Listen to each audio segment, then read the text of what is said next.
Just a Herculean effort in that wet, slick ring.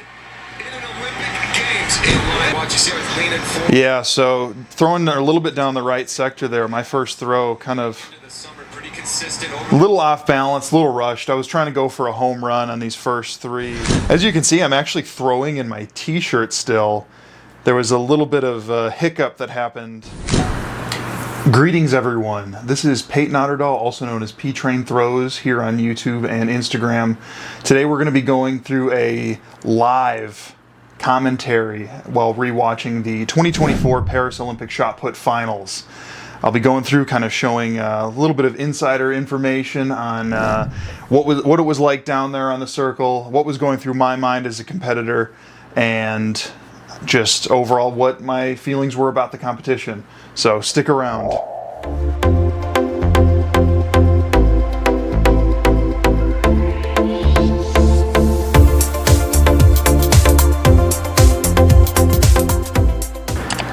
For those of you that don't know, I recently finished 4th place at the Olympics in Paris. I was super close to getting a medal. I was only, I think, 12 centimeters away from a silver medal, so incredibly close to being on the medal table. Was unfortunately kicked out, as we'll see here in the video, but just want to go over some kind of explanations about what was going on during the competition, what was going through my head as I was down there, and here we go.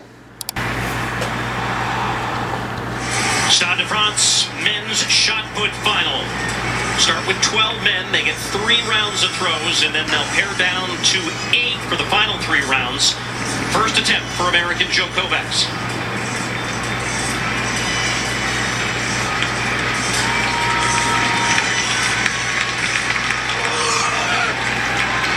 Big opening round throw by Joe there. He's an amazing competitor. Kind of go through the Olympic final process for you guys.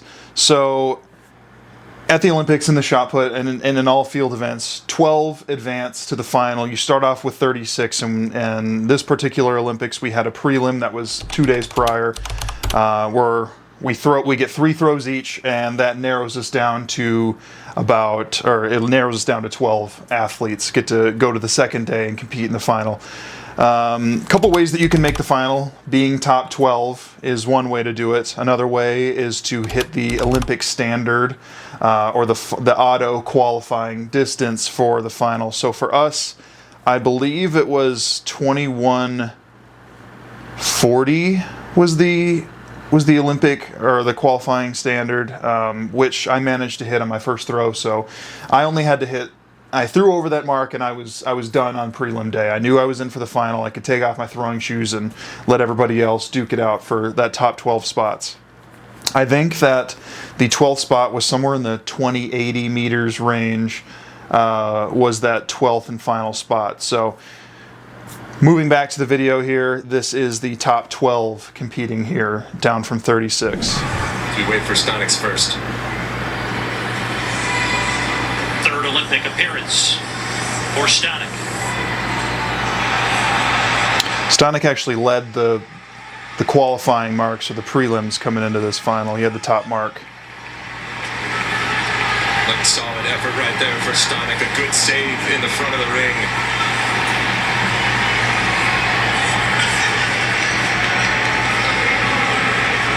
Would take a really great effort from him to get into this final, a little bit farther than what that throw was.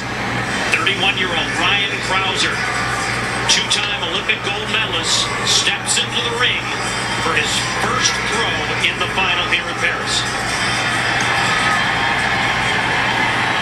So this video kind of really only shows the highlights. It's not showing every single video or every single throw that we had. This is really just kind of some of the highlights from the competition. So Ryan was leading it from start to end. He won his 3rd gold medal, which is just incredible. I mean, he is truly the greatest of all time in the shot put in every metric that you go by, and he really showed it here today. More than anyone in the competition, the things he's been dealing with, we weren't sure which version of him we were going to get to see tonight. Everything that he's been battling through, and that one got him going. That one felt pretty good. And Payton Otterdahl. Here I am. Minnesota. Second attempt here. I think it was Fantastic throw. just shy Might be a little bit off balance. of the 22 mark, I believe, on the second round here. But Feet down, in line. Watch, you see how it's leaning forward. yeah, so throwing a little bit down the right sector there. My first throw kind of The summer, pretty consistent. a little off balance, a little rushed. I was trying to go for a home run on these first three. Not quite setting it up the way that I should have. As you can see, throwing a little bit right. I'm going early to the hand upstairs. I could have worked the ground just a little bit better and been a little bit more patient on that throw, and I could have gotten more out of it. 22-meter mark. 72, 1.5 in round 2. That was great. That was outstanding. We could be looking at possibly a U.S. sweep here. It's still early, but Ryan and Payton look really good. Moves him into second ahead of Kovacs. Still U.S. 1, 2, and 3. First round leader, Ryan Krauser. Trying to get the stadium behind him now. Round 2 for Ryan here. And here I'm watching this left foot. He's got a very far safe throw. I'm watching his left foot in the front of the ring. See how far he can slide it around to add some pressure and energy in the ball. So lined up. That worked perfect. Just gets way out there. So it looks like at this point in the competition, actually they just went straight to the last round. So to kind of fill you in between, after 3 rounds, it is, right in the middle of round 3, it started sprinkling a little bit. The rain was coming down. It was starting to rain, which honestly none of us were mentally prepared for at all. There was no rain in the forecast at all for that day. Even checking it that morning, right before we headed to the stadium, there was no calls for rain. We were warming up. It was just kind of partly cloudy. That was it. And they have us warm up in a separate stadium, or a separate track and training facility that's outside the stadium. So it's a bit of a ways out there. And that's pretty usual for all majors. You don't actually do your full warm up in the stadium. Most of us you have to warm up at the other track, which is sometimes a ways away. And we're getting quite a lot of steps in at this point. I remember for the prelims in Tokyo Olympics back in 2021, before the comp, or I guess I should say after the prelims, at the end of that day, with all the walking that they have us do, I had right around 30,000 steps that day. It was insane how much they make us walk in the competition. It's really just, the Olympics are kind of really just to show, who can adapt the most to the stuff they kind of throw at us.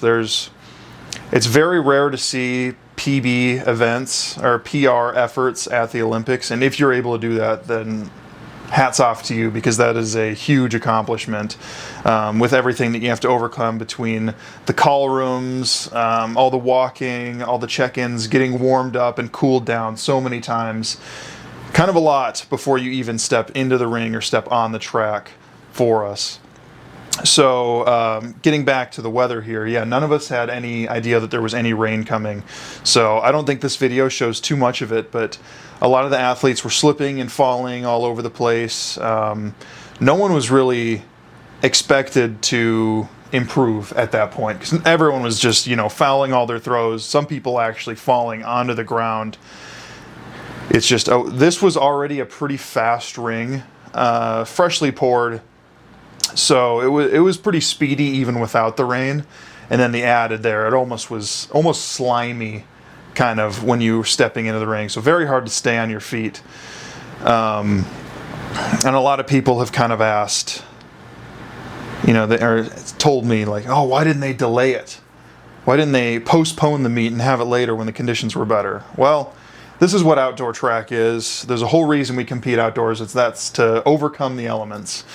If not, we just throw indoors all the time or compete indoors all year round. So this is kind of just part of how it goes. We're all used to throwing in the rain. We have to do it every year. It comes up at some point. So it is what it is. We all had the exact same ring. I'm glad they didn't postpone it. These are just the cards that we were dealt. So let's get on to Joe's huge throw here.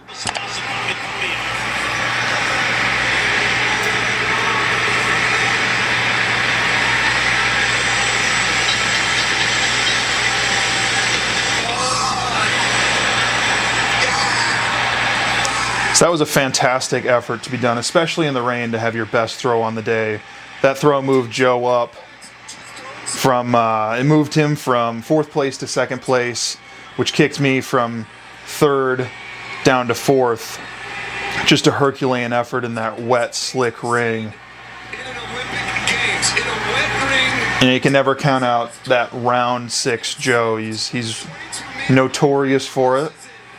I just ended up being on the wrong end of it. But I can't complain too much, because going into this next throw here, I had a chance to respond to it, which they show a little bit there. It ended up being my best throw on the day, but it unfortunately was not enough to move me up and get me in a medal position. As you can see, I'm actually throwing in my t-shirt still. There was a little bit of a hiccup that happened. Someone previously, we get to throw with our own shots at the Olympics. It's actually the first one that you get to throw with your own shot at the Olympics. Otherwise, it was provided in years past. But my shot was missing from the pile of all of our shot puts are in one place here. I couldn't find mine leading up, and I was the very next thrower. And it was gone. Like, my shot put was not there, so my name was called. I was supposed to go into the ring. I didn't even remember to take my shirt off, my t-shirt off, and throw in my jersey. So my last round and best round was done in my warm-up t-shirt, because I panicked looking for my shot. Couldn't find it. Grabbed a random one that looked to be sort of dry and had to get in the ring. But unfortunately, it was just a little bit short of moving up in that. So that 22:03 was the furthest 4th place in any Olympics ever. The only time that 22 meters did not medal at any Olympics. So obviously a big stinger to be in my shoes, but this is all the motivation that I need for my training for the next 4 years, is to kind of remember this feeling and make sure that I do everything in my power so something like this doesn't happen again. That was Payton Otterdahl, and in the span of about 60 seconds, Payton went from, am I about to be an Olympic medalist, to throwing. I wouldn't want to be that guy. One thing you can kind of see here, I actually put a sock on my left foot, because that's where I was slipping going out of the back of the ring. My left foot kept slipping. And so an old trick is to put a sock over your shoe, and that kind of slows you down, prevents some of the slipping. So I actually borrowed my throws coach, who was at the Olympics, Coach Justin St. Clair. I borrowed one of his socks right before the last round to put on and give it a try to see if that can get me to get a better throw out, which it did, but again, still just not quite enough. He went after it. He gave it everything that he had. We went for the measurement, but it looks to be I wouldn't want to be that guy, that's for sure. 3.5, but he will fall short of that podium. So they didn't even show Rajendra's best throw on the day, his round 2. Just a monster throw at 22:15.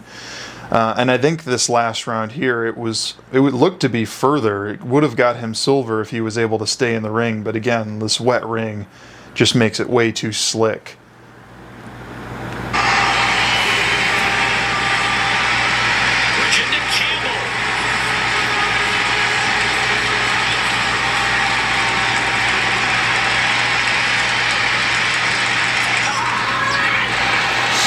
Like, that throw was way out there. That was a 22-40 plus foul, but unfortunately it didn't stay in. That would have got him second. But yes, great throw by Rajendra. Great meet by him. That was huge for him to throw that.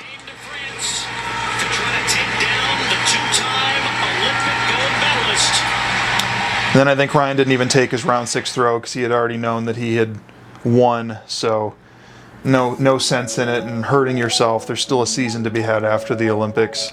So he passed on that last round. But yeah, I mean, it was a great competition overall.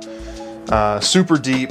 Everybody threw pretty well, especially in those first 3 rounds before the rain happened. But I mean, nothing you can do, nothing you can control in that sort of situation. So those are the cards that we were dealt. It was awesome. Paris overall was a great experience. They put on a great games, super safe. They did a great job. Looking forward to the next one. Hopefully be around to make that team in 4 years' time in LA. Lots of track to be had. In the meantime, lots of opportunities to make more teams. We have 2 world championships, including one in Tokyo this year, 2025 in September. So lots of good track to be had. But thank you for watching this video. I hope that you got to learn a couple new things that maybe you didn't from this Olympic final. It was exciting. I wish that they would have shown more of the throws. I mean, like they only showed 4 or 5 throwers. They did not show many great throws that happened in the comps. So a lot more excitement to be had, but this is just what I was able to find on YouTube. So thank you for watching. Tune into the next one.